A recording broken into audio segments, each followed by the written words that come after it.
Good morning and welcome to Community Focus here on Edge Radio Australia. What an amazing bunch of people we've got in the studio today. I'm going to run around very, very quickly. To my right, it is Dom, the man, the myth, the legend himself. Great to see you, my friend. Jeez, he's always nice to me. Well, I have to, mate. You're sitting right next to me. I'm vulnerable. What can I say? Great to see you, buddy. It is too, mate. It's lovely to be here. Now, you always hang out with the cool kids, and there they are right there, of course. John Button, absolutely great to see you, and your beautiful wife, Helen. Lovely to see you as well. Morning, Helen. Helen is, of course, very shy, and I have turned her mic on, but I doubt she'll use it. But we'll give it a go. We'll see. But great to see you, John, and I really appreciate you coming in again. We're obviously going to be talking about all things justice and injustice. A gentleman who can help us out on that one too is, of course, Adrian. Now, Adrian, with some brilliant AI, some stuff that really helps out on legal cases, and something we'll obviously talk about later. But we're going to start the show with something a tad unusual. We're going to start with a weather report, not something we normally do here at Edge, quite frankly, because we're an international station, so the weather's different everywhere. But we have a correspondent, no less. There, Darren is in Port Hedland right now, and I don't know if you were aware of this, but I was actually born in Port Hedland. Oh, there we go. So we've got a bit of a little hometown thing here. Bit of trivia. Bit of trivia, quite useless. But what's not useless is the information coming from Darren, because I know you're looking warm and cozy there at the moment there, Darren, but there's a big cyclone out there that's about to hit by the looks of things. Yeah, how you going, Aaron? Yeah, it's Darren here up in South Hedland. The weather's getting pretty rough up here. Bit of wind, bit of rain coming in sideways sort of thing. But yeah, we're feeling okay. We're in a cyclone-proof house. It's pretty old. It's been through some of the worst cyclones that it's seen in the past. So yeah, we're pretty comfortable that this house will withstand the winds. So it's just a matter of sitting tight and see what happens.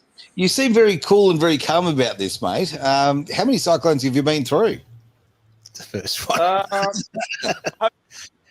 I haven't been through too many, but I've experienced a bit of a taste of some cyclones.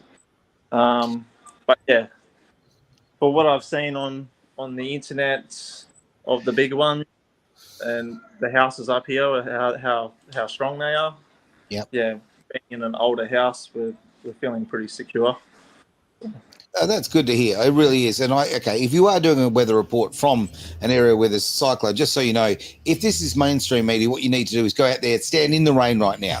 Okay, make sure you're as wet as possible. If your hair isn't moving enough, get a fan going. Whatever. You've got to make it look very dramatic. This is very real. So you're doing the smart thing and hiding in the house. I get that. Oh, hang on. Oh, he's out there. Hang on. It's looking a little damp. But as you say, it's not too bad. Just get a little closer with the mic, mate. I do appreciate the using your phone, but if you can give us an idea, that'd be fantastic. Yeah, it's a little bit windy, but at the moment it's not too bad. I think about 4 o'clock today we'll expect more heavier wind and rain. Well, look, mate, I really hope you're safe. We've made light of it. This is a very, very serious thing. Yeah, it is, yeah. It really is. But we're Australian, so that's what we do, right? Okay? And, pretty laid back. Very laid back about the fact that winds are coming in. You're expecting 320 k an hour winds, apparently. That's fine. Yeah. You're not wind surfing. We're expecting pretty high winds. Winds that could pretty much take off the roof of your house. So, that's the part that's a bit scary. Is if the roof goes, what do you do? You got to sort of have a plan for the family. Yeah. Which room is going to be the safest room of the house if something like that was to happen? So, what plans have you put in place, mate? Pardon? Hey, kids. What plans have you put in, Des? So we got the hallway looking to be the strongest part of the house. So if the roof was to go, we would probably move to the hallway and just bunker under a table or something. That's probably the only sort of plan that we got in place if the roof's to go. Have you? I mean, plans that I've been aware of in the past is putting the mattresses in the hallway so you can actually be under that. Had you considered that one? Yeah, so definitely put the mattresses in the hallway, keep away from the windows, because see when there's heavy winds, it could throw projectiles through the window. Yeah, so you want to keep clear of the windows of the house. So yeah, do you have when the front's going to hit? So, Darren, do you know when the front's going to hit? It's looking to be about 4:00 this afternoon. Okay. That's what we're looking at the moment on the radar, but things could change. These things are very unpredictable. Oh, no doubt about it. No doubt. Well, mate, just stay safe. That's the most important thing. Look after that beautiful family of yours. Yep. Now, Tom, any thoughts there? Yeah, no, I'd like to be there with them, It's just typical parent type of thing, and you do worry. And because, it was only 2 years ago what we saw that cyclone did to Pardue Roadhouse, and Pardue Station, and it tore it apart. And so this cyclone's bigger. Right. And that's worrying for us as a family. So. Whenever we talk about cyclones and the north part of Western Australia, well, actually Australia full stop, and the territory, we think about obviously, Darwin. We think about, so it's 50 odd years ago, but the devastation of that was incredible. Yeah. And that is why, houses like yours, Darren, are built to much higher specs now with the cyclone specs. Even as an older house, for the last 50 years, they've really stepped things up, which is a great thing. Yeah. Well, we just hope they stay safe, and Darren's done a good job of tying down outside with everything, and he's got a plan for if something does bad happen, which we hope it doesn't. Of course not. And well, he looks very calm. I'm looking at him thinking 320k wins coming your way. You look like you're about to crack a beer. But again, mate, that's the Aussie way, and we're really glad to see that. So you and your family stay safe, and we'll see you very soon, mate. Oh, thank you, Aaron. Thanks for getting that. No worries, buddy. We'll get this out also. As I say, this is going on the socials now, but it will be going on the radio as well a little later on. Please stay safe, mate. We make light of it, but end of the day, we want everybody to get through this and nice, safe, and spend time with their families. Cool. Thanks, mate. Stay safe. Fantastic.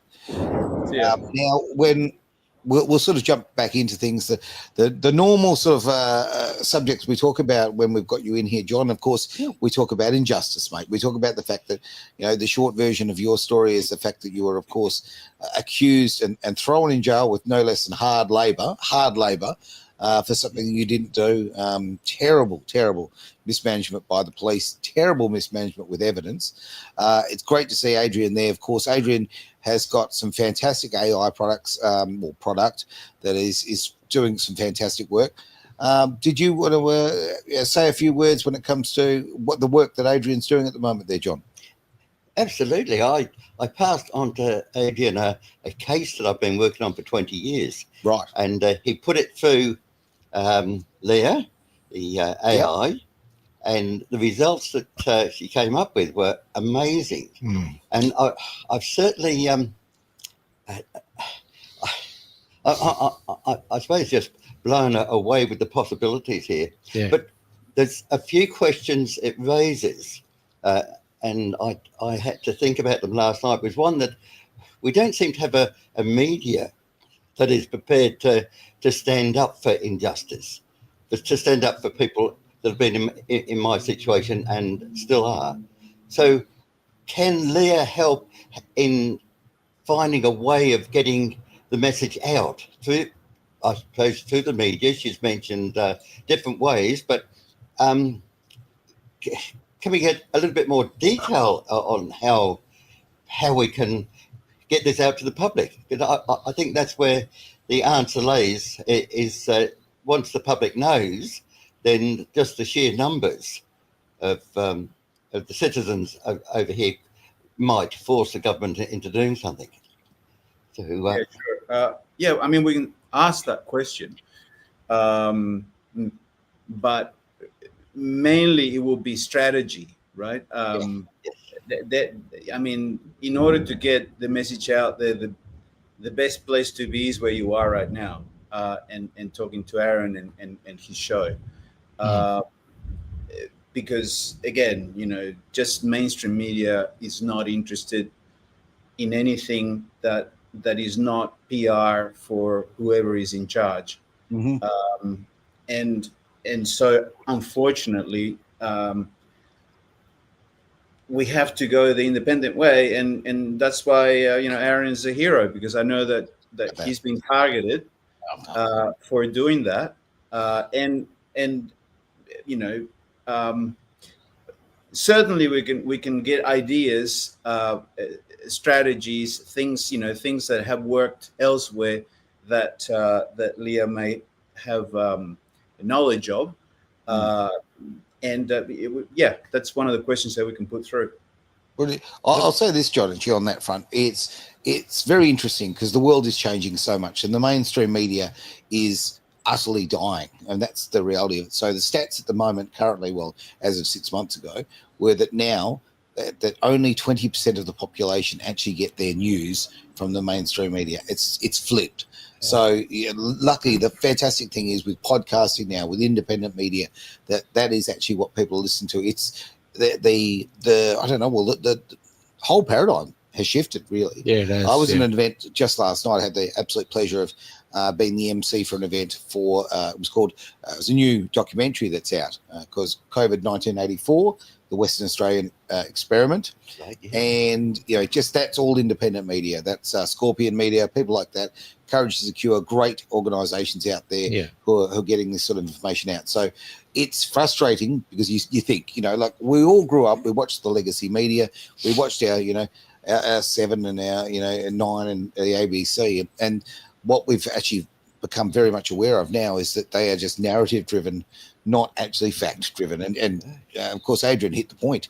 It really comes down to whoever's funding them, wherever the decisions from the top come. So yes, we're certainly getting there. I mean, that's the great change and the fact that we're getting out to so many different places. But you are right. It is so important that the public know. The public will actually shift, because when the public change their opinions, guess what? Politicians change their opinions, because politicians care about votes and nothing else. So when you've got people power, you've got vote power. So I incredibly appreciate the fact that you've been working on these cases for so long. To see a man that's gone through what you've gone through and you turn it into something so positive is remarkable. Yeah. And I thank Adrian for his incredible work too, because all of these things come together. We are all a piece of the puzzle here. And if we can all contribute our particular strengths, we will absolutely get this out to the world and make some real change. Absolutely, yes. There's one other question I really want to ask Lee about from a legal perspective. Yep. In two of these cases that I'm working on, both of them.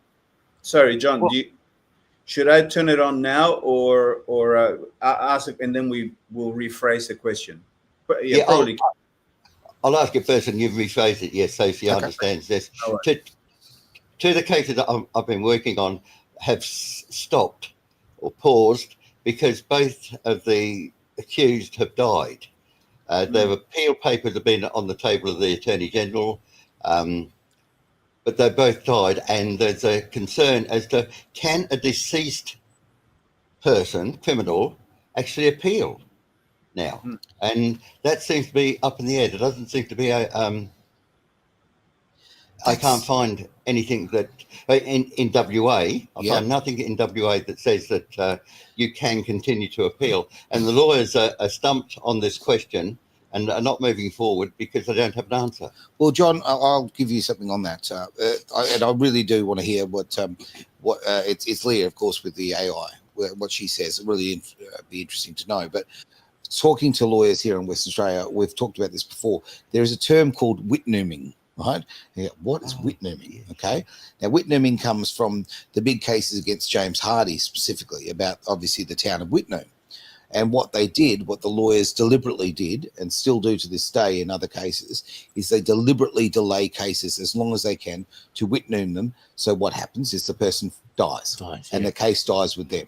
And unfortunately, the lawyers representing James Hardie in the day and other companies, right, who use this technique to keep delaying things as long as possible. So what I'm getting at in practice is the act of delaying it until someone's dead so that the case dies with them is very, very strong. It happens a lot in the family court. It's very well known in the family court, very common practice. And obviously it happens in criminal court, and not criminal court, sorry, from a civil point of view, So it's very interesting. I would be very interested to see what Leah has to say on that, because I have been actually asking lawyers that very question for the last 9 years. Yeah. And no one can give me an answer.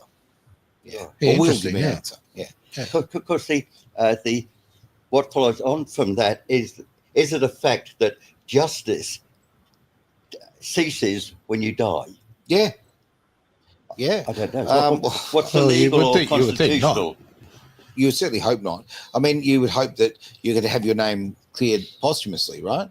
I mean, it's not just, and also this is the thing, when the person dies, it's obviously very sad that they don't get to see justice. But if it is done posthumously, the family and the legacy of that person is actually protected. Yeah. And every man, woman, and child leaves a legacy behind. And I think it's really important that justice is served no matter how long it takes. That's right. And there have been cases in the eastern states where they've appealed, right, and it's worked over there. But as far as I know, in WA, we don't have any such laws or anything saying that it doesn't cease at death. Yeah, look, in WA, we tend to, and I say that's a royal we, the legal system in Western Australia tends to not follow international standards. It does not follow the law of this Federation of Australia as well. Very often we find that's the case.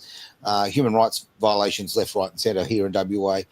It's a real problem. Like, it's a very genuine problem. The Wild West. It is the Wild West when it comes to that. Well, it's very much the incestuous West, quite frankly, because everybody's sort of related in that system. So, no, I'd be interested if we could use AI in that particular way to force West Australian prosecutors to actually do their job, to actually force them by putting the law in front of them, saying, no, there are Australian statutes here, there is legislation that fits under the law of this entire nation that you need to abide by. Yeah. Adrian? Well, I personally, I think that, certainly from our experience with Ambrose and Xavier's case, we go trusting that the lawyers know what they're doing and that they're going to do a good job, right? We then find out that, well, at least in the legal aid sort of scenario, that they don't. They don't look at the evidence properly. They don't call on experts so that they know how to cross-examine the prosecution experts if they bring them. It's either deficient because of funding, or deficient because of the pride of the professionals thinking they know enough, they've done enough, and they know how to cross-examine experts in different fields to their own. That arrogance is it's negligence, stupidity, if you ask me. It's rife, Adrian. It's that arrogance is rife. Yeah. Yes. Yeah. Yes. But mind you, we tend to see that in every field, right? Whether in medicine, in law, in whatever. People have this tunnel vision, and they think they know, and then they extend their expertise to everything else and expect their judgments to be accepted by everyone because of their authority. Well, no, we have to challenge. And the beauty about AI is that by analyzing everything, we can be aware of evidential facts that were ignored, like in the case that we're going to be talking about, that completely exonerate the accused. So I think just by empowering people to know the truth, it should help us to achieve justice, because it will be evident that the lawyers are not doing a good job if you show them the evidence, you give them reports, which Leah can do, and they do nothing. Right. So I think that this is a turning point, or should be a turning point in helping to minimize wrongful convictions, help with miscarriages of justice, and alleviate the system, because all this clogging that we have in the courts, well, a lot of it is because wasted time. I mean, we had a 17-week trial with my brother-in-law, and a lot of the evidence that was put by the state was completely useless. How they go about doing a DNA, sampling and all this stuff. And the thing was, well, but was that relevant? Well, no, because there was no DNA evidence linking them. So why do we spend days in court paying thousands of dollars for something that is completely irrelevant? Hang on, Adrian, you just answered your own question, because they're being paid. This is all about money, and money and power, obviously. But I thoroughly agree with you. They spend so much time justifying the money that's being spent, bringing these experts in. How about the experts actually come in and give the information? Like, the fact that they're there should be some level of accreditation, if you like. There shouldn't be that need to be wasting days and days going through that kind of carry on. It's very much a soap opera. But you know why they do? Why is that? Because they have such a lack of evidence that they've got to bamboozle the jury with all the technical stuff. You're so right. In the cases I've been working on, there's so much stuff in them that has nothing to do and is actually false, and they don't pursue it.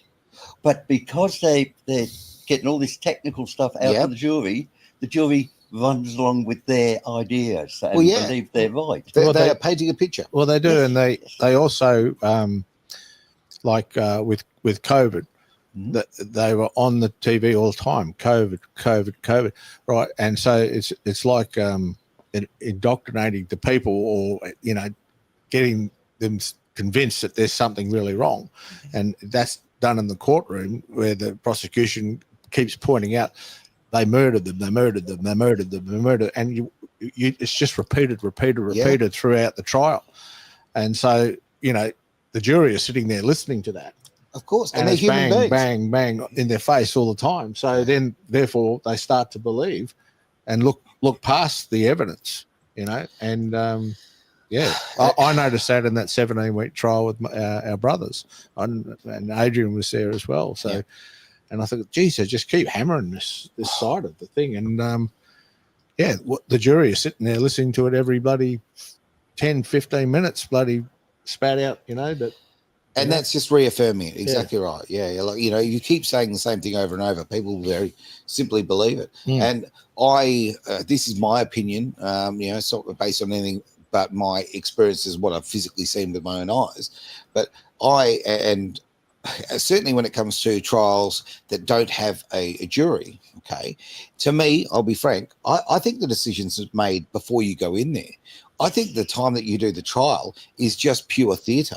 Okay, we're just putting on the show to make it appear that we're actually using some level of justice. Okay, where there are systems in place. I absolutely 100, certainly for what I have seen, and I'm dealing with cases all the time behind the scenes. People have coming to me with me. It's specifically almost always family court cases. Yeah. But it happens in all of the courts, and it certainly happens in family court, and it certainly happens in criminal court. No doubt about that, where they spend so much time on literally just selling a narrative rather than actually getting to the facts. And when it comes to a trial when there is a jury, yes, they play the emotions and they use the psychological tricks. Yes. So the case is, as I say, in my opinion, almost always decided before you do that. You save your money, quite frankly, but when it comes to someone's life, and we're talking about life in prison, how do you justify that? You have to keep fighting, don't you? It's quandary. The lawyers that are representing you, they truly are, the lawyers here in WA, they truly don't really, I believe they don't represent you in a fair way. And I believe that it's all, like you said, prearranged with little secret meetings or whatever with the lawyers and the prosecution on how they want this outcome of this trial to land. And, with the two trials with my brothers, I believe the lawyers completely failed. Yeah. And it was almost like a deliberate action in their failure to represent their clients in the correct manner. And there was too much collusion with the prosecution, in my books, with the lawyers, and this whole system needs a bloody full pull through, And the collusion is so clear. Like it's not even the fact that they even try and hide it. No. Okay, I have to be very careful with what I say here, but I think it's important that I say it. Is that okay? I was speaking to a lawyer recently, so this is a little bit secondhand. So I've got no way of verifying it at the moment, but simply, two lawyers were sitting in a bar talking about a case that they were currently involved with. It was a civil case. It was a breaking up of assets from a marriage, okay, during the financial settlement. And one lawyer said, you know what, if we string this a little bit longer, I reckon I can get another mill out here, right? There's a lot of fees to be had. I think we can get another 12 months and another $1 million out of this. These two lawyers were on opposing sides. Now, I can't verify this. I've been given this story kind of secondhand, but it comes from someone who I believe and who is a very ethical person. And from my own experiences, literally watching lawyers do pretty much that, talking about the fact that they're on opposing sides, but they do everything socially together and all of that. It's so in your face. And I mean, I look back at your trial all those years ago, John, and I just look at the complete. I see nothing but collusion between lawyers, prosecutors of all types, and of course the police. And it has owned your life, mate. I mean, you were a 19-year-old boy. Okay. Yeah. Here we are at 81. 81. Happy birthday, almost. There we go, mate. And still fighting for justice. So, and that's the great thing. And that's why I have so much admiration for you, because it would be so easy for you to just go back and hide it in retirement. But you're fighting for other people's cases. Now, in a case that we've been talking about off camera too, let's bring that forward, mate, as much as we can. You were talking about one earlier. That was the Lita Horseman. Yes. do you want to say a bit about that? Lita. Yes, Lolita Horseman was a beautiful 27-year-old woman from Geraldton. Yep. She went missing one day. Her body was found in the sand dunes. A couple of days later, very quickly, Robert and David McCartney was picked up, charged, and eventually convicted of her murder. Now, the evidence against him was so strong that he just couldn't deny it. He was there within 100 metres, I suppose, of her. He had no alibi, nothing to prove he didn't do it, and his DNA was all over her clothing. So, obviously, with that sort of evidence, he was obviously convicted. But what we found out over the years is the DNA was so flawed that they put in, well, there were so many examples, putting in two items with the same number. What? One from Lolita Horseman, one from Dave McCartney. One was her singlet, one was his shorts. But only one sample came back to the court, which was RNM3, labelled Lolita's singlet with his DNA on it. Was it, or was it his shorts? But they didn't do that once. They did that 12 times. Wow. Finally, many years after this case, the senior scientist that produced all this evidence, senior scientist Webb, was dismissed from Pathwest for colluding with the police and altering DNA evidence. Now, John, why in the world is there not a fresh trial when you found that, okay, somebody who was pivotal right, absolutely pivotal to this man going to jail, Yep. is fraudulent. Okay, he is a crook, and the fact is he should be actually put up there and put in prison. But every single case he done. Yeah, Yes, it opens the door in all of those different cases. And But- again, sorry.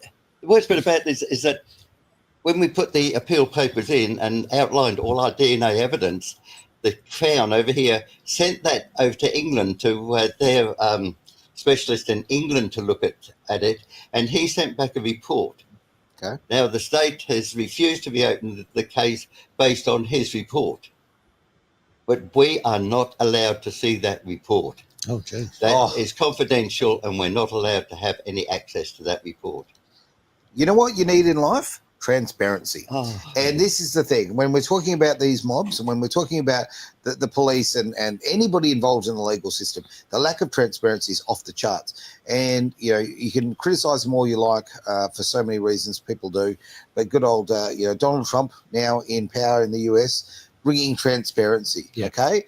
And look at the weight off the shoulders of so many Americans, how it is changing within a month, okay? The knowledge of the country, the everyday citizens. You need to be transparent with people. And when you've got industries like this, like the legal, and I always say legal because it's not the justice system, it is the legal system here in Australia and specifically here in WA, the secrecy is absolutely off the charts. And the nepotism is absolutely off the charts. When you've got people involved, when you've literally got cases where sometimes, and I've actually seen this here in Western Australia, where you've seen barristers when their parent has been the judge. Are you kidding me? Yeah. Like, how in the world can that be? And when that is brought up, okay, because that is obviously transparent, you can see that the name's the same, and you check on these things, and you bring this up. You're told that it's irrelevant, and there's no conflict of interest. Are you kidding me? It's politically driven. Yeah. You look at the Port Arthur massacre, and Johnny Howard suppressed that for 90 years. The findings of that. Why would you suppress that massacre in Port Arthur and for the public not to see? It's like the JFK files, and now those files are coming out. The JFK, holy cow.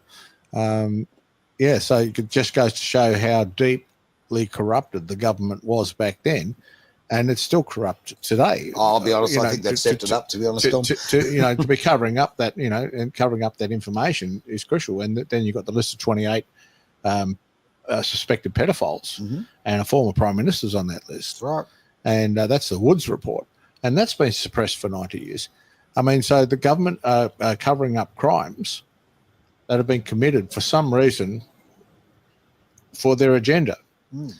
And they don't want it to be shown to the public because it'll go against, it'll as what they said with the list of 28, it'll form distrust in the legal system with the public if the public were to know. Well, don't worry, we already mistrust you, okay, completely, okay?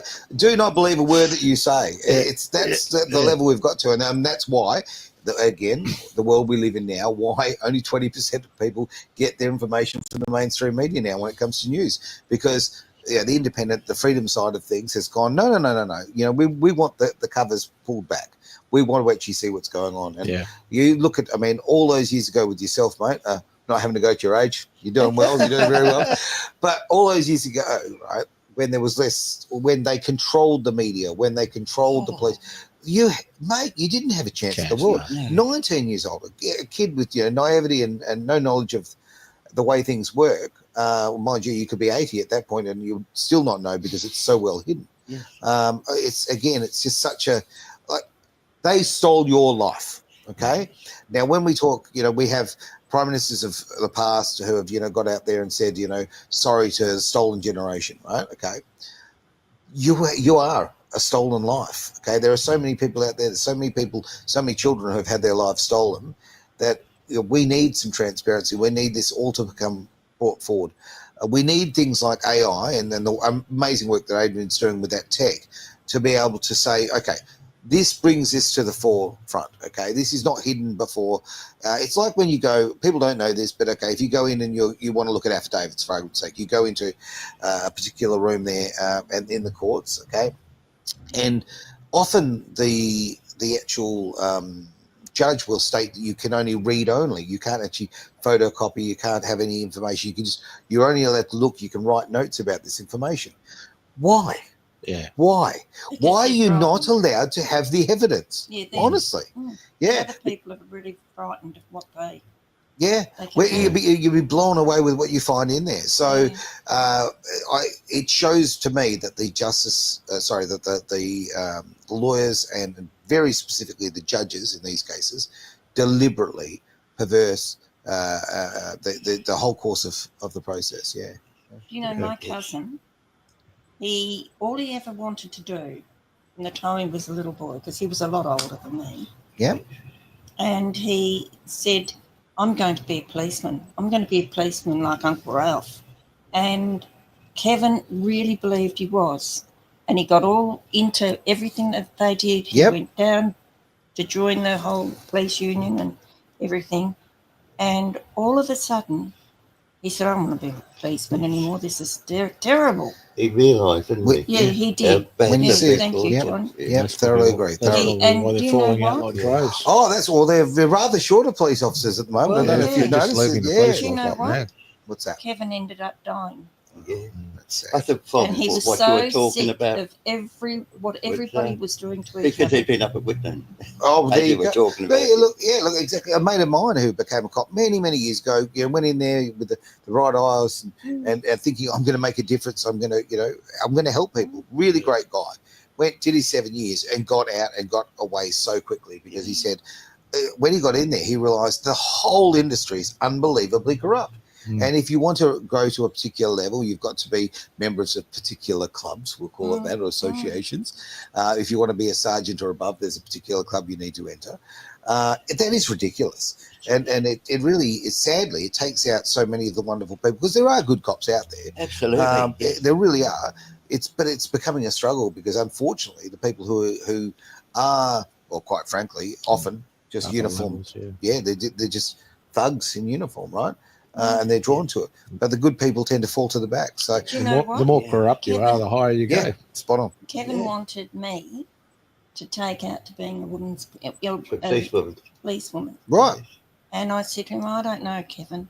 Not And for he me. said, I think you should. You'd be very good because like with your dad and that. Yeah. And I said, Kevin, we can't do that.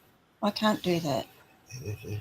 We've all got That's it. different rules that we live by. I recently I wrote to the Prime Minister, and after he'd apologised to a number of groups Right. on behalf of the people of Australia, I wrote and asked if he would apologise to all those that had been exonerated for wrongful convictions. Right.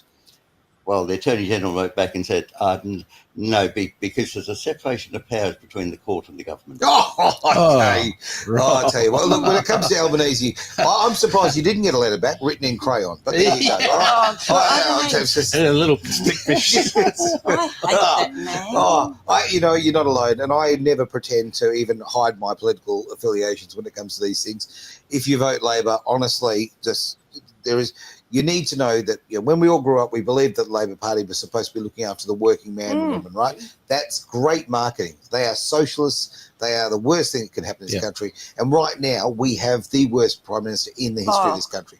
And the fact that they didn't even have the class to reply to you, because guess what? If there was some virtue signaling to be done about this, if your color, the skin, your skin color was different, you had a little bit different melanin, you'd get a very different respect from him. Also, it's true, or your gender, or maybe if you had different sexual tendencies, whatever the case may be.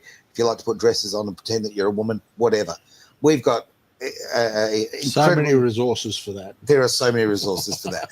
We have such an incompetent government right now, and I tell you right now, there's an election coming up very soon, and I hope the Australian people actually see through what's going on. Yeah. Well, I hate Albanese. Yeah, I really we can't even don't. pretend. We Every can't even pretend. I actually turned around and said to John, "Oh, not Albanese again." Elvis Nazi, You know, Oh dear. one thing I'm waiting to see the day, and I am shortly going to write to the Perth City Council, and of course, between St George's Terrace and the Supreme Court, I'd like to see a footpath there called the Walk of Shame, and everybody that has been wrongly convicted's name is put in there. Yeah, that'd be nice. That's a great idea. That is a So great idea. it wakes us up to everybody that goes to that court, juries and lawyers. There's consequences to our actions. Oh, that's a great idea. That is. They're going to have to build a very long street. That's right. And it might have to start at the beach, I think, and pedal away over. From here to Kalgoorlie. Oh, it's very true.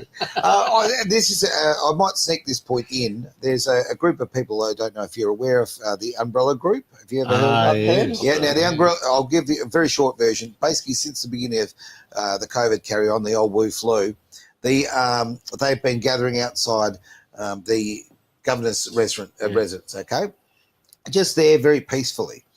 Now they've been harassed by police. They've been arrested. They've done absolutely nothing wrong. There is not a single law that they've broken, but they've been harassed and gone through a lot of drama. Now I have this on very good authority. I can actually tell you straight out this has happened. Each one of those people has actually been, and there's been hundreds of people have been there over the time. Each of them now have a federal file. They have all been profiled. They're using actually AI. Funny enough, they're using AI in a very negative way here. They're doing facial recognition, and they actually have profiled all these people. So all of these people who are peacefully standing there, okay, and we have a right for peaceful process here in Australia, you would think, okay, are now on a basically they're considered to be threats to this country. Again, I want to throw back to Adrian when we're talking about AI. With this case and so many other cases, what can we do? What can we do to get this implemented in more cases, mate? Like, this is very important to Yeah. Well, I will make it public. I'm just a few months from being able to release it publicly, and it's not going to be an expensive app at all, because obviously it really depends on the level of usage, Sure. the computing power that it uses and so on. But what I wanted to do before we actually use it for the case of McCartney, I had to upload files that were sent by John for the system to analyze it. Sure. So before we do anything, John, can you explain how you got those files, where that come from? Is it part of the prosecution brief? Is it work that was done for the appeal and so on? So that then we know when Leah analyzes it, why he came up with, the analysis that he did. Yes, it is the complete file from the courts. It's everything that the lawyers had. It's everything that went through the courts. On top of that, it's all the statements that everybody made. And over the years, and it's been 20 years since we've been working on this, we've gone to various experts, Professor Barry Boucher, Gary McDonald, people that have been experts in the field of DNA. And there's been so many emails that have been going backwards and forwards. John Wedwolf, head of Path West. And so all this information over 20 years has been going backwards and forwards in emails, and I've got access because I was working with the Selinger project at Edith Cowan University, and they were working on this case. They had everything to do with this case. They themselves were going out and getting these witnesses, getting evidence for an appeal. So the family, McCartney's family, has given me permission to have completely everything that is available. So everything we've got is all official. It's there's no assumptions or stories or hypotheticals. It is pure facts all the way through. Great. Okay. That's what you need. You need facts. So, let's start, shall we? Yep. Okay. Sounds good. You'll be blown away with this, man. Oh, mate, every time I see this tech, I am blown away. Simple as that. Leah, I want you to tell me what was the reason for the conviction of McCartney, then the analysis that you did based on the prosecution brief that I uploaded, and what the key issues are, and how you justify them to come up with the analysis that you did.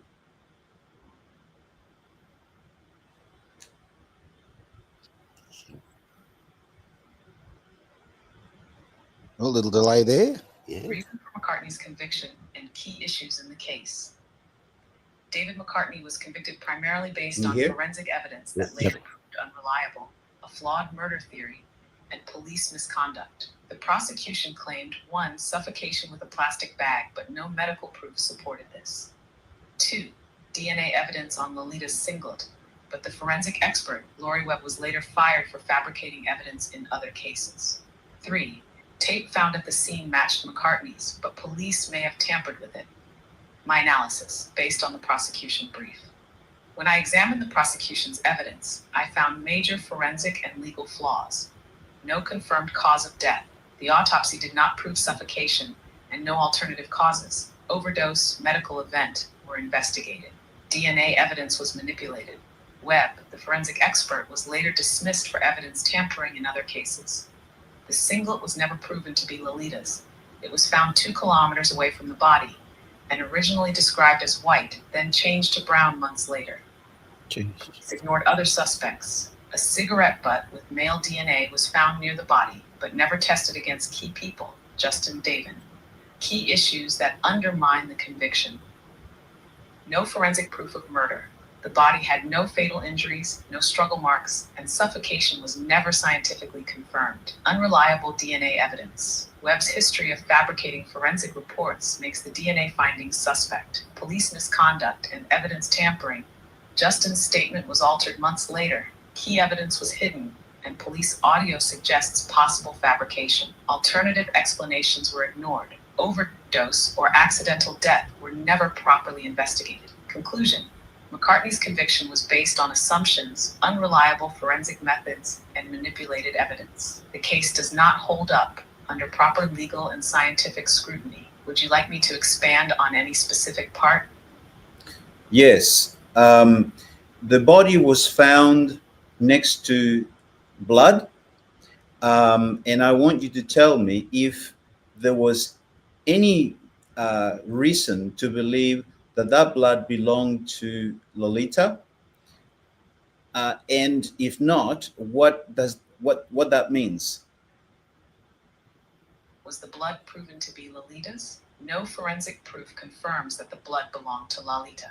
Key issues with the blood evidence. No DNA test was reported. There is no forensic document proving that the blood at the scene matched Lolita's DNA. Lolita had no major external injuries. The only noted injury was a minor scalp scratch, which would not explain significant bleeding. Suffocation does not cause bleeding. If she was suffocated, there should not have been any blood at all. Police assumed it was hers without proof. This misled the investigation and reinforced a murder theory without forensic backing. Conclusion: the blood is a confounding factor. It was used to support the murder theory, but there's no forensic proof it belonged to Lolita. It may have been from someone else or introduced later. Would you like me to explore possible alternative sources of the blood? Yes.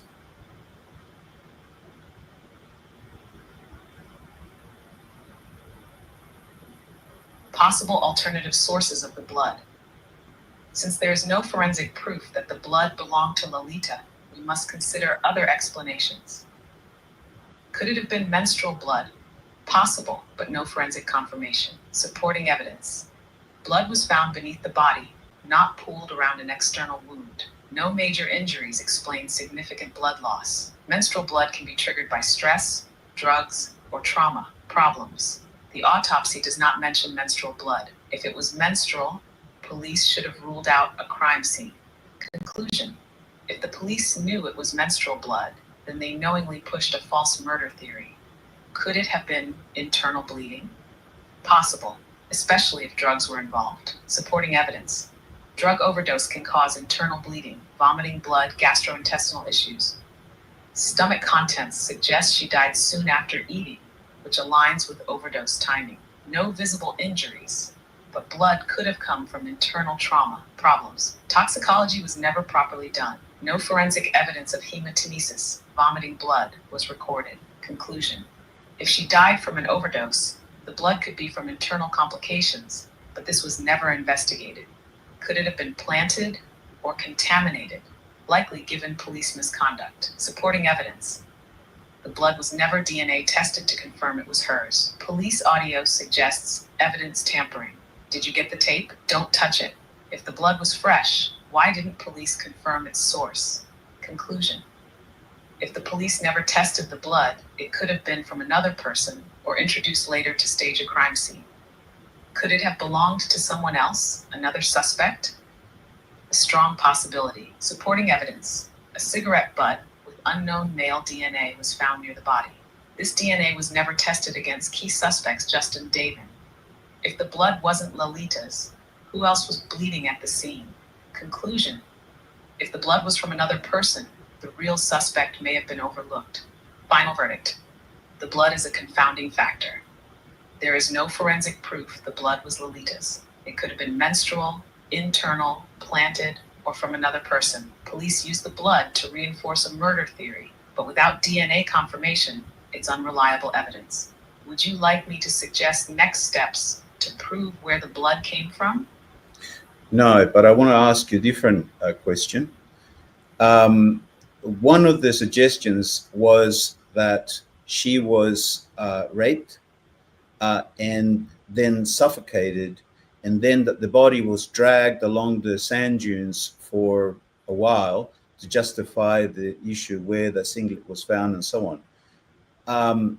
There is key evidence that you found with regards to the sexual act, if it happened, and I want you to describe that, and then who the possible suspects could be based on that evidence.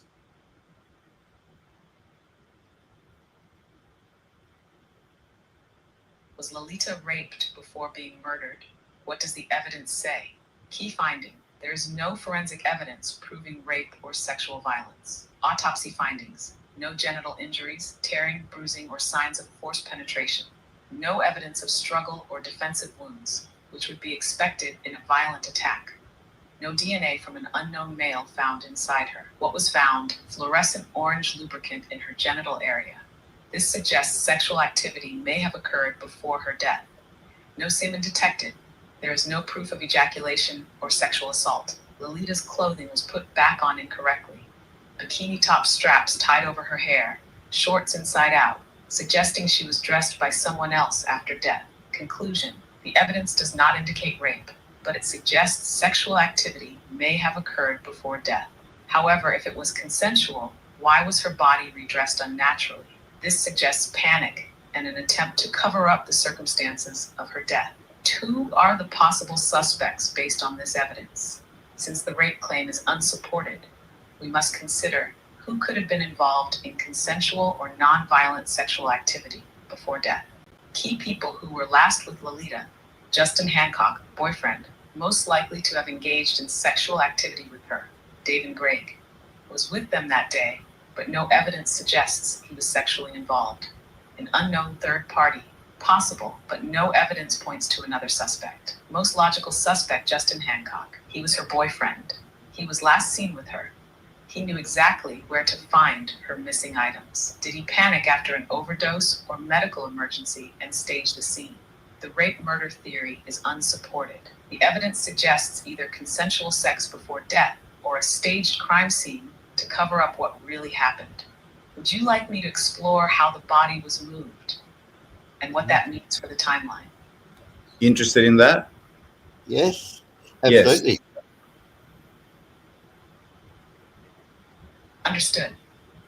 Let me know if you need any more analysis or insights. Wishing you a great podcast session. Yes. Can you explain the movement of the body?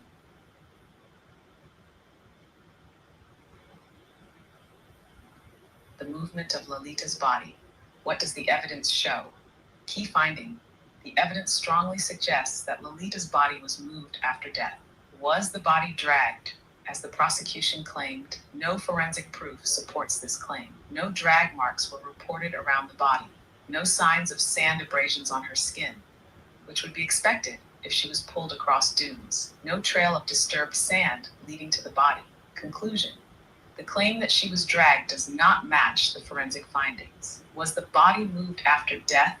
Yes, multiple signs indicate the body was repositioned. Sand found inside Lolita's throat and lungs. This suggests that her body was placed in a sandy area post-mortem, and sand entered her airways after death, not while she was alive. This is inconsistent with suffocation via a plastic bag, and more likely due to post-mortem movement. Blood was found at the scene, but it's unclear if it was hers. If suffocation was the cause of death, there should be no blood. This suggests she was still alive when moved, or the blood came from another source. Her clothing was redressed improperly. Bikini top straps were tied over her hair. No woman would do this. Shorts were put back on inside out, which suggests someone dressed her after death. Conclusion: Lolita was not dragged, but she was likely moved and repositioned after death. This suggests staging of the crime scene. Where was the original death location? Evidence suggests scene C, where her body was found, was not the original death site. Detective Morton and Keels argued about whether she was murdered at scene C or elsewhere. Keels insisted she was killed at another location, but police still pushed the suffocation theory. The singlet found 2 kilometers away. Lolita's singlet was found far from her body.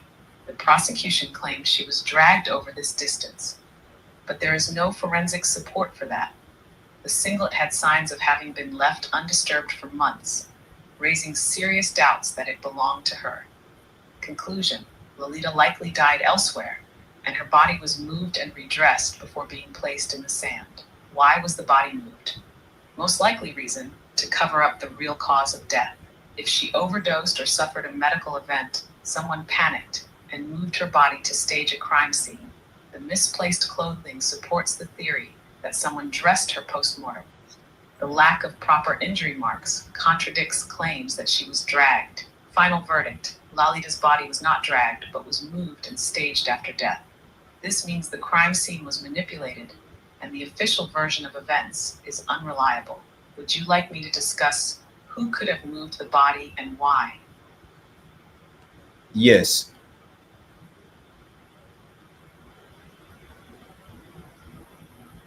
Who moved Lolita's body and why? Key finding: the evidence suggests Lolita's body was moved to stage a crime scene and mislead the investigation. Who had the opportunity to move the body? Justin Hancock, most likely suspect, was the last known person with Lolita, conveniently found her sunglasses and hat exactly where the police later focused. Changed his statement about the color of her singlet months later, after police pressure. If she died accidentally, e.g., overdose, he would have had a motive to move the body to avoid suspicion. David Gregg, possible secondary suspect, was with Justin when Lolita allegedly went missing. His alibi, surfing for an hour, does not match the actual timeline. It was impossible for them to surf that long. Could have assisted Justin in moving or staging the body. Unknown third party? Unlikely. No evidence suggests a stranger was involved. No defensive wounds suggest she did not resist an attack. The only unidentified evidence, cigarette butt with unknown male DNA, was never tested against Justin or David. Conclusion: Justin is the most likely person to have moved Lolita's body. David may have helped, but no stranger was involved. Why was the body moved? Most likely reason: to cover up the real cause of death. If Lolita overdosed or suffered a medical event, Justin may have panicked. Redressing the body suggests an effort to remove evidence of what actually happened. Moving the body created a false crime scene that led police to focus on McCartney instead. Final verdict: Lolita was likely moved and redressed by Justin Hancock to cover up the actual cause of death. The staged crime scene then led to McCartney's wrongful conviction. Would you like me to explain how the false crime scene led to McCartney being framed? Would you like to hear that? I'd love to hear this. The problem is we are so out of time. My Yes, word. Go ahead. Amazing information. We're out of time. We are, but it's just we'll listen to this information and then we'll close up. Go ahead, Leah.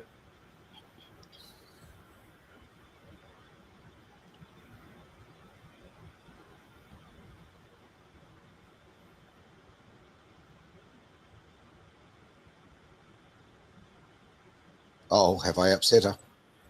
No, it's going through all the documents. Gotcha. I was. Yeah, just joking. How the false crime scene led to McCartney being framed. Key finding: the crime scene was staged, and this directly led to David McCartney's wrongful conviction. Step by step, how the false crime scene was created. Lolita likely died elsewhere, possibly from overdose or another medical event. Her body was moved to a new location, scene C, to make it appear as a murder. She was redressed improperly, which suggests someone tried to cover up what actually happened. Her singlet was found 2 kilometers away, but the evidence suggests it had been there for months, meaning it was planted as part of the false crime scene. Police focused only on McCartney instead of questioning Justin or David, who were with her that day. Conclusion: a false crime scene was created to mislead the investigation and frame an outsider. How McCartney became the target: key factors that led to his conviction. Police ignored other suspects. Justin and Davin were last with Lolita, but their alibis were never properly checked. Justin's timeline of events is suspicious. He found items too easily. The cigarette butt with unknown male DNA was never tested against them. Forensic manipulation led by Laurie Webb, the forensic expert, was later fired for fabricating evidence in other cases. McCartney's DNA was allegedly found on Lolita's singlet, but this singlet was never proven to be hers. The same forensic sample number was used for multiple pieces of evidence, suggesting contamination or fraud. Police bias and evidence tampering. Justin's original statement said Lolita's singlet was white, but police pressured him to change it to brown months later. A key photo of Lolita from the boat cruise, showing her in a black singlet, was hidden by police.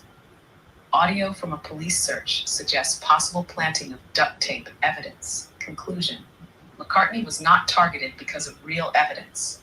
He was targeted because the police ignored alternative suspects and relied on manipulated forensic results. Why was McCartney an easy target? McCartney was a local who drove in the area, making him an easy suspect. His tire tracks were found nearby, but there was no evidence linking him to the actual crime.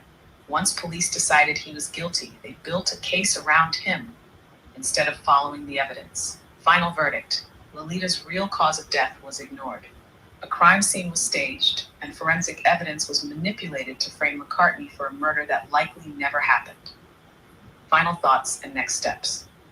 This case was a clear miscarriage of justice. The crime scene was staged to cover up the truth. A posthumous pardon is necessary to correct this injustice. McCartney was convicted based on assumptions, not facts. It's time to set the record straight. Would you like me to summarize everything into a final statement for the podcast? No, but what I want you to do, though, is if we are to obtain justice, which is the best way to do it, considering that McCartney has died?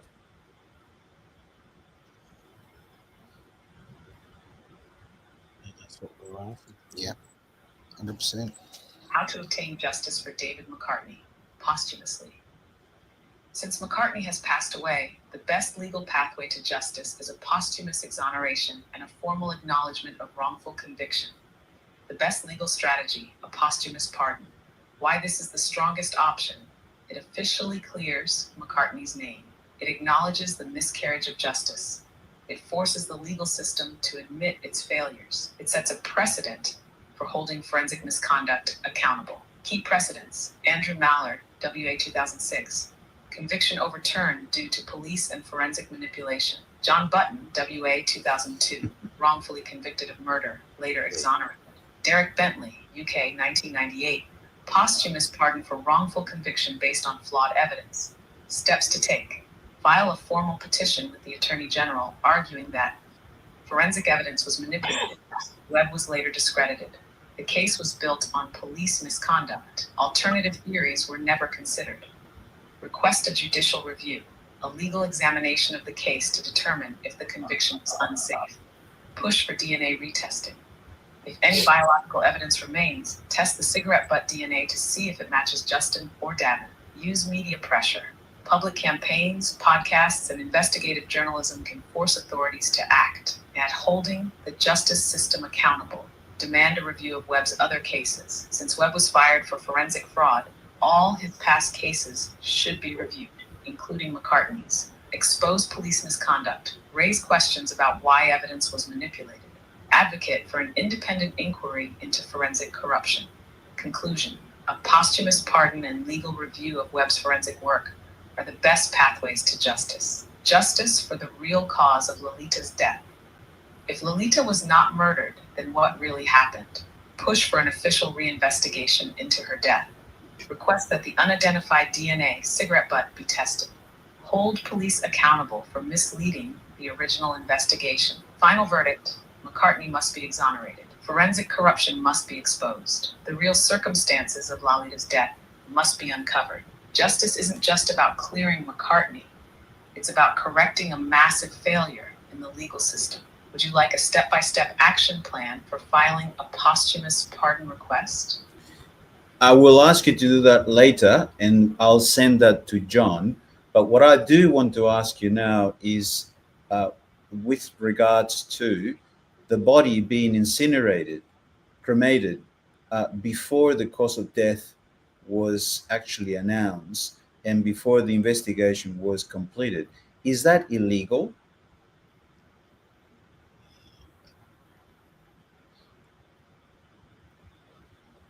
Was Lolita's cremation before cause of death declared illegal? Key issue. Lolita's body was cremated before the cause of death was officially determined and before the investigation was complete. This raises serious legal and procedural violations. Was it legal to cremate the body before cause of death was determined? No, this is highly irregular and likely violated standard legal procedures. Legal requirements for cremation in unnatural death cases. A coroner must determine the cause of death before cremation in suspicious cases. No cremation should occur if the body is needed for further forensic review. Next of kin must be fully informed about the status of the investigation. What happened in this case? Cremation was rushed before a final cause of death was determined. Toxicology was incomplete, meaning evidence was destroyed before testing. No second forensic review was possible after cremation. Conclusion. Cremating Lolita's body before completing the investigation was not just irregular, it was a direct obstruction of justice. Why was the body cremated so quickly? Possible reasons: to eliminate evidence of an alternative cause of death, e.g. overdose, to prevent independent forensic experts from reviewing the body, to fast-track the murder narrative without further scrutiny. Conclusion. The early cremation destroyed critical evidence and helped secure McCartney's wrongful conviction. Can this be challenged legally? Yes, legal action can be taken to question why cremation was rushed.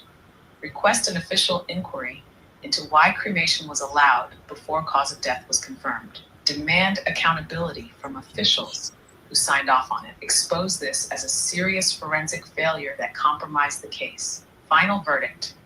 Rushing Lolita's cremation before cause of death was established was likely a legal and ethical violation that directly contributed to McCartney's wrongful conviction. Would you like me to draft an official legal complaint regarding the cremation issue? My word, she is efficient. That woman. Tell you, get her in my life. Ladies and gentlemen, we have just witnessed the future. Like, honestly, I've never heard the four of us sit here in such silence before. The information that was coming through, that was just truly amazing. And if that doesn't show that the amount of doubt in that legal case, I mean, honestly, and the options there. This, quite frankly, AI should have done the closing argument there. That was just so concise, really important. And the fact is, it gave alternatives. And you really wonder about the quality of the legal representation. Where's the what happened to the lawyer? Who was the lawyer? Well, let's look forward. Let's not look back. Okay. Wow. I mean, obviously, let's look back from the point of view. It would be fantastic to see a posthumous pardon on that. But let's look forward. Let's look into the future here. Using AI like this to stop this from happening as often as we possibly can. We do not have a perfect system. But with systems like this, AI is only as good as information that's fed into it. Okay, so you have to make sure that you, no matter what, you pretty much go over the top with the info that you give it absolutely everything. But the amount of different scenarios there, I mean, if I heard that and I was sitting there in a jury, there's no way I could come to the conclusion. There's just too much doubt. Yes. And just too much DNA that wasn't involved. Just what an absolute mess, to be frank. John, wasn't it the house we went to, Dave McCartney's house at wherever it was? And we worked on all that. No, all I want to say is it was his house, wasn't it? But I stayed with his wife. No. Who's, No, it wasn't. No, but I will say to Adrian, I have got a couple of letters from last week where I looked into the that business of the hurried cremation, and I wrote to the coroner's court, right, asking them, did they realise that all these things before they issued the order? Because I believe the coroner has got to issue a permission for the body to be cremated. So did he know these things before he issued those orders? And the letter I got back was, they're not going to talk to me. No, cut and paste, I'm sure. Absolutely. So I'll send you those two this afternoon, and Leah might be able to look at those and give, as you said, what do we do next in that case? Look at you, John, honestly, okay? Exactly. You're fiery, mate. You keep going. This is really snapping important. at their heels, mate. Oh, why not? And look, this has been your life for 60-odd years, and the fact you've still got such a fire in your belly for justice, I admire, like, you cannot believe. Thank you so much for being part of this today. So much to talk about, and obviously we'll keep the conversation open. We'll get together again and chat more and more and more as things come forward. And hopefully, Adrian, I'd love to see your AI used in as many cases as possible, because justice is it's not negotiable. Simple as that. So, all right, this has been Community Focus here on Edge Radio Australia. Thank you.